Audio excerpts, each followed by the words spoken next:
1986, when his boss suddenly dropped dead, William Mulholland found himself superintendent of the LA water system.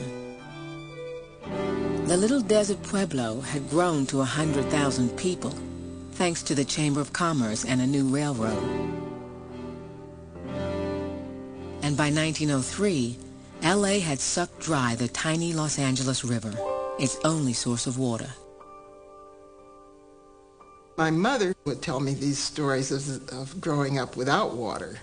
One bath a week on Saturday night in a big zinc tub that was dragged into the kitchen and water heated. And Papa got the first bath, Mama got the second, and the kids. And Mother told me, and they were not what you'd call white trash, but she told me she never had a bath in pure, clean water. I was raised with a real sense that water was a precious item and not to be squandered.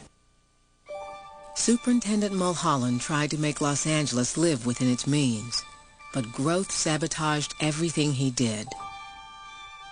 By 1903, the chief knew that LA would have to stop growing, or he would have to find a new source of water. His friend, Mayor Fred Eaton, told him of a great valley 200 miles to the north.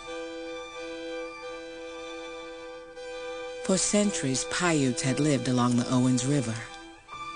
White settlers who colonized Owens Valley found Paiutes irrigating natural grasses with several miles of small irrigation canals.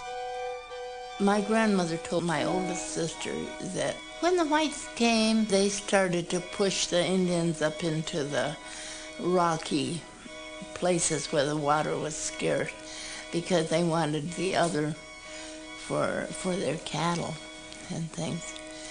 And they came in and they fenced everything up. They start saying, if you want to use my water, you have to have special permission. And the Indians always let the water run. It was never something that belonged to one individual person. It belonged to the whole community. By 1904, settlers from New England, Switzerland, and Scotland had taken the Indians' land, established farms in a dozen towns, and a steamboat service on the age-old Owens Lake.